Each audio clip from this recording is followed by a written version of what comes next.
안녕하세요. 일상 속 건강과 살림 정보를 전해드리는 진행자입니다. 오늘은 집안에서 가장 불편하고 무서운 손님, 바퀴벌레를 안전하고 간단한 방법으로 줄이는 이야기를 드리려 합니다. 저도 새벽에 불을 켰다가 검은 녀석이 사라지는 순간 그 찝찝함을 잘합니다. 마음 한구석에서 올라오는 불안은 자연스러운 일입니다. 하지만 걱정하지 마세요. 오늘 알려드릴 순서대로만 따라오시면 불안에서 시작해서 공감과 안도를 거쳐 희망으로 마음이 바뀌실 겁니다. 끝까지 들으시면 약품 냄새 없이도 실천 가능한 구체적 팁을 챙겨 가실 수 있어요. 복잡하지 않습니다. 집에 있는 재료만으로도 충분히 가능한 일이거든요. 상담을 하다 보면 한 마리 보였는 대로 시작하는 이야기를 자주 듣습니다. 혹시 여러분도 비슷한 경험이 있으신가요? 문제는 한 마리가 전부가 아니라는 사실입니다. 우리가 보지 못하는 시간, 특히 밤에 더 활발해지고 주방과 화장실 같은 따뜻하고 습한 곳을 좋아합니다. 그곳이 바로 여러분의 생활 동선과 겹치는 공간이죠. 사실 바퀴벌레가 두려운 이유는 단순히 보기 싫어서만이 아닙니다. 이들은 이동하며 대장균이나 살모넬라 같은 세균을 옮길 수 있어요. 면역력이 낮아지기 쉬운 나이대에겐 더욱 성가신 존재입니다. 낮엔 숨고 밤엔 움직이는 습성 때문에 우리가 깨끗이 치웠다고 느끼는 순간에도 뒤편에 은신처가 남아있곤 합니다. 제가 만난 70세 김영자님의 이야기를 들려드릴게요. 그분은 밤에 화장실에 갈 때마다 불을 켜면 검은 것이 스치듯 사라져서 잠을 설치셨습니다. 처음엔 한두 번이겠거니 했는데 며칠이 지나도 계속 보이니까 마음이 불안해지더라고 하시더군요. 혹시 음식에라도 닿을까봐 밥상도 불안하다고 말씀하셨어요. 그분은 낮에 청소를 아무리 깔끔하게 해도 밤만 되면 또 나타나는 게 이해가 안 된다고 하셨습니다. 사실 바퀴벌레는 낮 동안 벽 틈새나 가전제품 뒤편, 배수관 주변 같은 어둡고 좁은 공간에 숨어 있다가 사람들이 잠든 새벽 시간에 먹이를 찾아 나오거든요. 그래서 아무리 눈에 보이는 곳을 청소해도 근본적인 해결이 어려운 겁니다. 김영자님은 약국에서 파는 강한 약을 써볼까도 생각했지만 손주들이 자주 놀러와서 망설여졌다고 하셨어요. 냄새도 독하고 혹시 아이들에게 해로울까봐 걱정이 되었거든요. 그런데 이런 고민을 하시는 분들이 정말 많더라고요. 효과는 원하지만 안전성도 포기할 수 없으니까 딜레마에 빠지는 거죠. 이런 두려움과 고민은 충분히 자연스럽습니다. 나무랄 일이 전혀 아니에요. 현실을 정확히 이해하는 게 첫걸음이라고 생각합니다. 바퀴벌레가 왜 우리 집에 나타나는지, 어떤 환경을 좋아하는지 알면 대응 방법도 명확해집니다. 그래서 오늘 저는 냄새 독한 약을 뿌리기보다는 집에 두고 쓰기 쉬운 천연 조합으로 시작해 보자고 제안합니다. 방향은 간단해요. 서식지를 이해하고 먹이를 차단하고 안전한 유인과 제어를 하는 것입니다. 지금부터는 어디에, 무엇을, 어떻게를 차근차근 알려드릴게요. 우선 오늘의 핵심 메시지는 이것입니다. 불안해도 괜찮습니다. 분명히 방법이 있거든요. 화학 약품은 효과가 빠르긴 하지만 냄새와 잔류감이 걱정되시죠? 특히 손주나 반려동물이 있으면 더 망설이게 됩니다. 과연 안전하면서도 효과가 있는 방법이 있을까요? 저는 베이킹 소다와 설탕의 단순한 조합을 권합니다. 이 조합이 효과적인 이유를 설명드릴게요. 설탕은 바퀴벌레를 끌어들이는 미끼가 됩니다.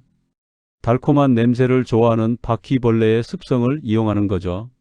베이킹 소다는 바퀴벌레가 물과 함께 섭취했을 때 치명적인 내적 반응을 일으켜 활동을 어렵게 만듭니다.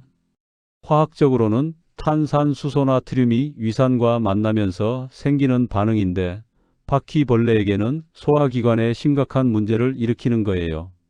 76세 박철수님의 경험을 들려드리겠습니다. 그분은 처음에 약 냄새가 싫다며 망설이셨어요. 평소 화학 제품을 별로 좋아하지 않으셨거든요. 아내분도 천식이 있어서 강한 냄새에 민감하다고 하셨고요. 그래서 제가 이 베이킹 소다와 설탕 조합을 안내해 드렸습니다. 박철수님은 반신반의하시면서도 일단 해보겠다고 하셨어요. 동네 약국에서 베이킹 소다를 사오고 집에 있던 설탕과 섞어서 작은 그릇에 담아 주방 싱크대 안쪽에 두셨습니다. 처음 며칠은 별다른 변화를 못 느끼겠다고 하시더니 일주일 뒤에 연락이 왔어요. 주방에서 자주 보이던 개체가 눈에 띄게 줄었다고 하시더군요. 특히 그분이 놀란 건 냄새가 전혀 나지 않는다는 점이었어요. 베이킹 소다는 오히려 냄새를 흡수하는 성질이 있어서 부엌이 더 깔끔해진 느낌이라고 하셨습니다. 아내분도 전혀 불편해하지 않으셨고 손주가 와서 요리할 때도 걱정이 없어졌다고 기뻐하셨어요. 박철수님은 이후 화장실과 현관 쪽에도 같은 방법을 써보셨는데 한 달 정도 지나니까 집 전체에서 바퀴벌레를 보는 일이 거의 없어졌다고 하셨습니다. 이렇게 간단할 줄 몰랐다면서 주변 친구들에게도 추천하고 다니신다고 하시더군요. 이 방법의 장점은 명확합니다. 부담 없는 비용에 간단한 준비, 그리고 무엇보다 안전성이 검증되어 있다는 거예요. 베이킹 소다는 요리할 때도 쓰는 재료고 설탕은 말할 것도 없죠. 혹시 아이가 실수로 만져도 큰 문제가 되지 않아요. 해결책은 분명합니다. 설탕으로 유인하고 베이킹 소다로 제어하는 것. 여기에 넣는 위치와 물 관리를 더하면 효과가 훨씬 빨라집니다. 그 구체적인 방법은 다음에서 자세히 알려드릴게요. 실천 팁을 2가지 드리면 처음부터 많이 살 필요는 없어요. 소포장 베이킹 소다와 소량의 설탕이면 충분합니다. 그리고 이 두 재료는 건조하게 보관하는 게 핵심이에요. 눅눅해지면 효과가 떨어지거든요. 막상 해보려고 하니까 비율은 어떻게 하고 어떤 그릇에 담고 어디에 둘지 막히는 부분들이 있으시죠? 준비가 서툴면 효과가 더딜 수 있거든요. 성공의 핵심은 정확한 비율과 설치 위치에 있습니다. 원리는 생각보다 단순해요. 베이킹 소다와 설탕을 1:1 비율로 섞는 겁니다. 젖지 않은 깨끗한 숟가락으로 충분히 섞어서 입자가 골고루 섞이게 해주세요. 손에 물기가 남아있으면 미리 반응이 생길 수 있으니 주의하시고요. 68세 최분홍님의 경험담을 들려드릴게요. 그분은 처음에 인터넷에서 본 대로 바닥에 직접 뿌리셨다가 나중에 청소가 너무 번거로웠다고 하셨어요. 특히 바람이 불면 가루가 날리고 걸레질할 때마다 끈적해지는 게 불편하셨거든요. 최분홍님한테 종이컵 뚜껑이나 작은 접시에 담아서 두라고 권해드렸어요. 그분이 처음엔 그런 작은 그릇으로 효과가 있을까 의심스러워 하셨는데 막상 해보니까 오히려 더 좋았다고 하시더라고요. 청소도 편하고 위치도 원하는 대로 조절할 수 있어서 만족스러워 하셨어요. 그분은 싱크대 밑과 냉장고 뒤편에 이 작은 그릇들을 두셨는데 특히 손주가 오는 날에도 마음이 한결 편해졌다고 하셨습니다. 바닥에 뿌려놨을 때는 아이가 만질까봐 걱정이었는데 높은 곳이나 아이 손이 닿지 않는 곳에 그릇을 두니까 안전성 면에서 훨씬 나았던 거죠.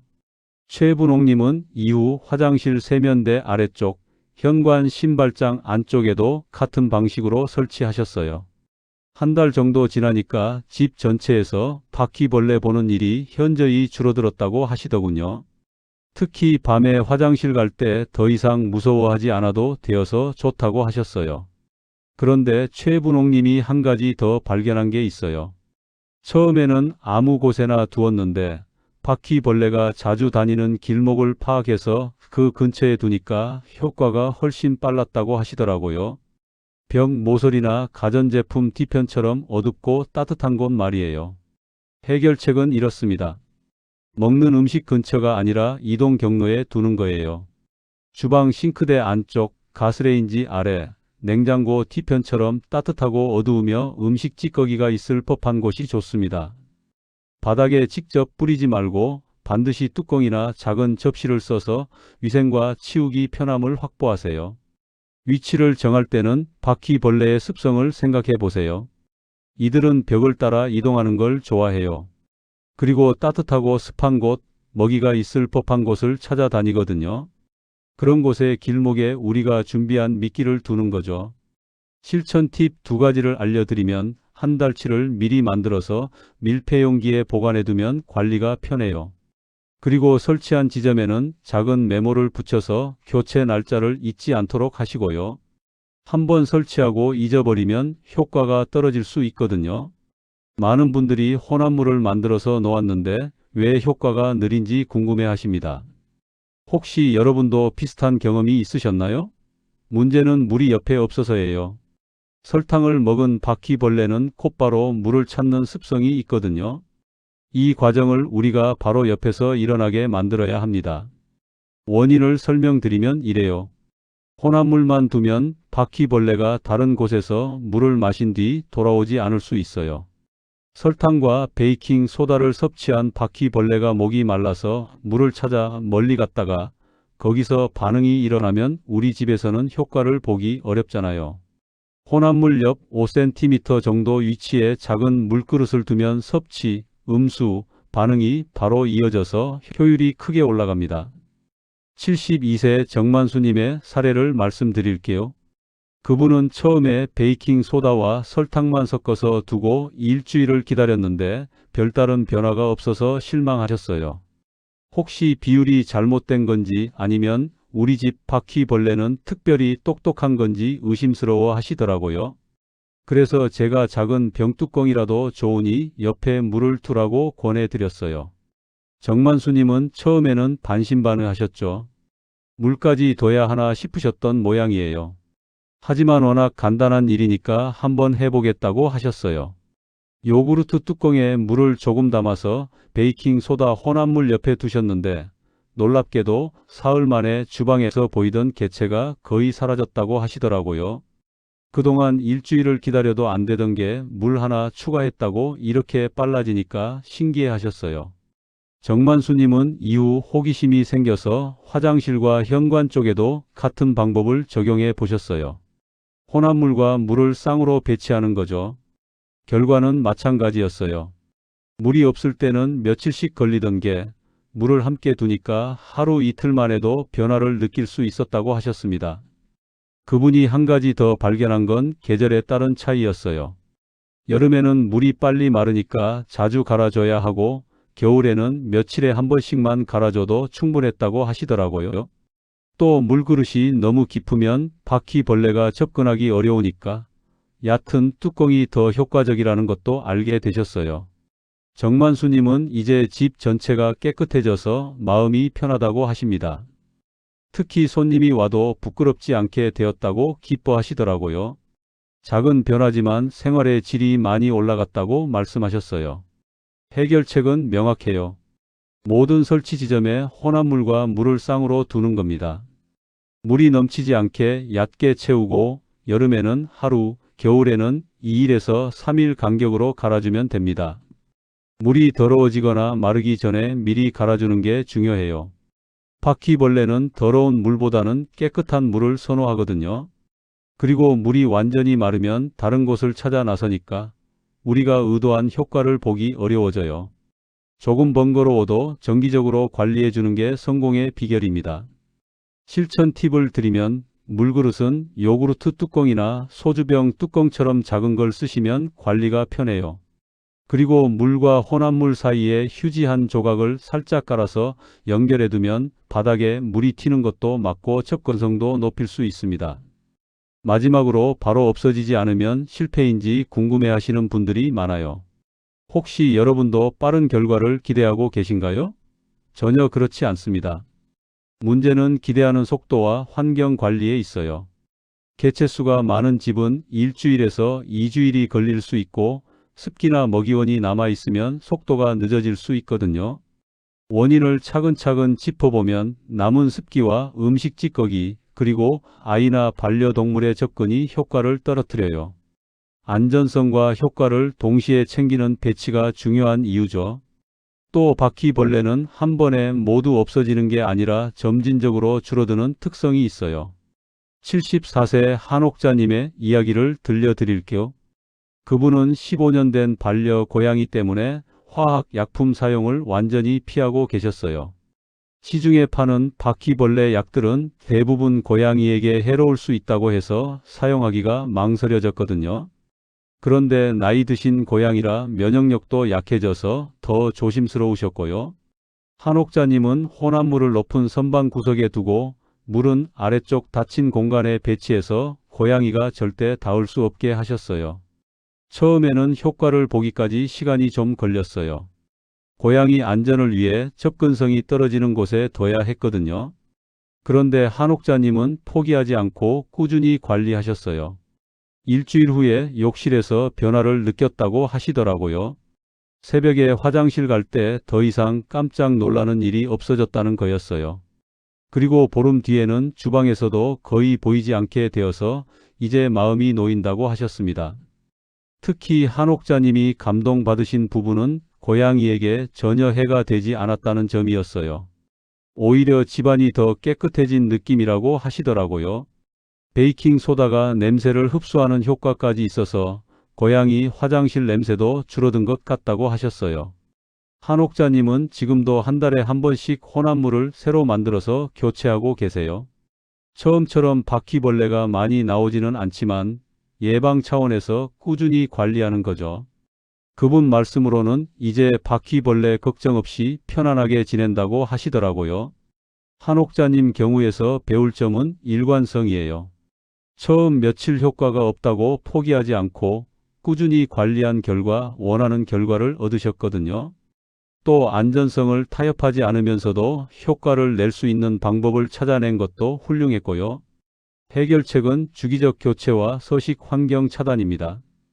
혼합물은 한 달마다 새로 만들어서 교체하고 물은 정기적으로 갈아주세요. 그리고 싱크대 거름망이나 바닥 틈에 남는 음식물 찌꺼기와 물기를 줄이면 재발 가능성이 크게 낮아져요.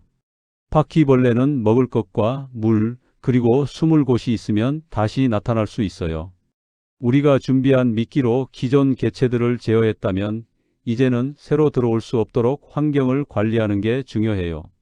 청소도 중요하지만 습기 관리가 특히 중요합니다. 실천 팁 두 가지를 마지막으로 드리면 주 1회 배수구에 뜨거운 물 1컵을 천천히 부어서 유기물 찌꺼기를 줄여주세요. 단, 금속이나 실리콘 변형이 걱정되는 곳은 재질을 확인하고 사용하시고요. 그리고 냉장고 뒤와 가스레인지 아래는 한 달에 한 번 진공청소기와 마른 걸레로 정리해서 이동 경로 자체를 없애주세요. 오늘 우리는 불안에서 출발해서 원인을 이해하고 현실적인 방법으로 안도를 만들고 꾸준한 관리로 희망을 보았습니다. 핵심은 단순합니다. 베이킹 소다와 설탕을 1대1로 섞고 그 옆에 물을 두는 것. 여기에 길목에 설치하고 정기적으로 교체하며 습기와 찌꺼기를 차단하면 충분합니다. 복잡한 것 같지만 실제로는 매우 간단한 일이에요. 오늘 저녁에 종이컵 뚜껑 2개만 챙겨서 싱크대 안쪽과 냉장고 뒤에 첫 설치를 시작해 보세요. 작은 실천이 가장 큰 변화를 만든다는 걸 경험하실 거예요. 여러분의 집이 더 안전하고 편안한 공간이 되기를 바랍니다. 저는 다음 시간에도 안전하고 따뜻한 생활 정보로 다시 찾아오겠습니다. 오늘도 끝까지 들어주셔서 감사합니다.